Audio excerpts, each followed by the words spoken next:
नमस्कार साथियों। तारीख होती है 2 जुलाई। मंगलवार का दिन था जब पूरा भारतवर्ष अपने रोजाना के काम में व्यस्त था और प्रधानमंत्री श्री नरेंद्र मोदी जी संसद में अपना भाषण दे रहे थे। तो वहीं दूसरी ओर यूपी यानी उत्तर प्रदेश के हाथरस में एक बहुत बड़ा दर्दनाक हादसा हो जाता है। ये कोई छोटा मोटा हादसा नहीं था, बल्कि इससे खौफनाक और भयानक मंजर ने लगभग सैकड़ों लोगों की जान ले ली। 2 जुलाई उत्तर प्रदेश के लिए कभी भी न भूलने वाला दिन बन जाता है। तो चलिए इस दर्दनाक हादसे को विस्तार से समझते हैं, इसकी गहराई को समझते हैं। Welcome to crime the end show. मैं जेबी सारण और आप देख रहे हैं हाथरस हादसा।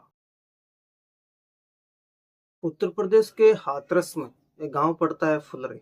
वहां मंगलवार की सुबह को एक बाबा की सत्संग चल रही थी। सत्संग में करीब 2.5 लाख श्रद्धालु यानी भक्तगण आए हुए थे, जबकि प्रशासन से 80,000 श्रद्धालुओं की अनुमति मांगी गई थी। धीरे सब कुछ सही चल रहा था, सही समय पर चल रहा था। लेकिन दोपहर के 2 बजे के करीब जब सत्संग समाप्त होती है और बाबा वहां से निकलने लगते हैं, तो बाबा के भक्तगण उनके पैर छूने के लिए, उनके चरणों की धूल को छूने के लिए आगे बढ़े और अचानक ही धक्का मुक्की होने लगती है, जिससे लोग एक दूसरे पर गिरने लग जाते हैं और देखते देखते भगदड़ मच जाती है। और इस भगदड़ में तकरीबन 120 से ज्यादा लोगों की मौत हो जाती है और इनमें बहुत सारे लोग घायल हो जाते हैं, जिनमें बच्चे और महिलाएं भी शामिल होती हैं। आइए अब जानते हैं कि वो सत्संग वाले बाबा कौन थे।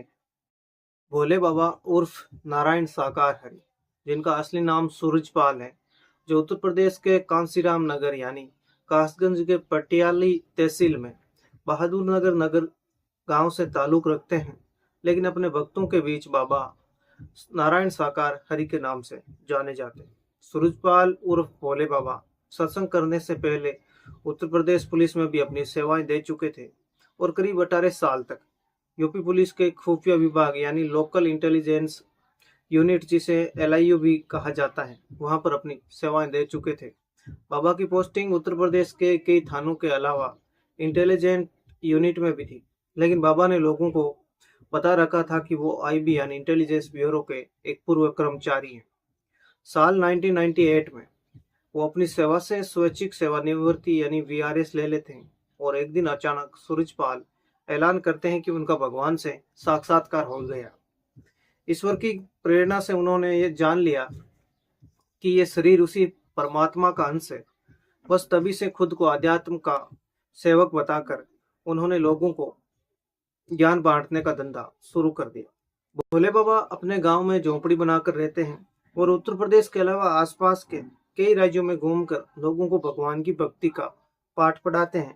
मजे की बात तो यह है कि भोले बाबा के पश्चिम उत्तर प्रदेश सहित उत्तराखंड, हरियाणा, राजस्थान, दिल्ली समेत देश भर में लाखों अनुयायी हैं। खास बात यह है कि इंटरनेट के जमाने में दूसरे साधु संतों और कथावाचकों से अलग ये बाबा सोशल मीडिया पर बिल्कुल भी एक्टिव नहीं है।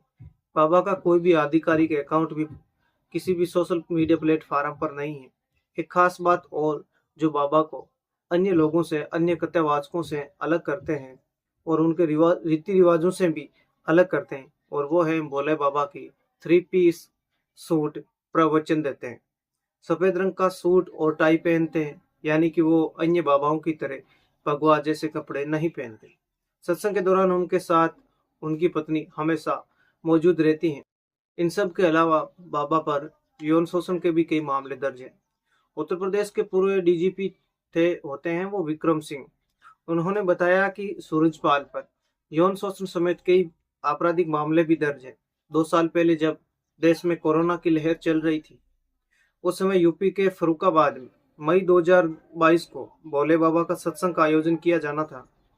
तब प्रशासन द्वारा सत्संग में केवल 50 लोगों के शामिल होने की अनुमति दी गई थी, लेकिन कानून की धज्जियां उड़ाते हुए बाबा की उस सत्संग में 50,000 से भी ज्यादा लोग शामिल हुए।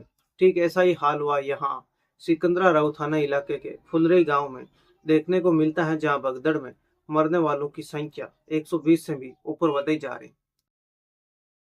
तो दोस्तों, ये थी भोले बाबा और हाथरस हादसे की पूरी जानकारी। आप सबसे अनुरोध है कि इन बाबाओं के चक्कर में न फंसे। अगर ज्ञान लेना है तो अपने माँ बाप की सेवा करें, उनके चरणों में अपना हमेशा नतमस्तक रहे, क्योंकि दुनिया का सारा ज्ञान अपने माँ बाप के चरणों में है। जय हिंद, जय भारत।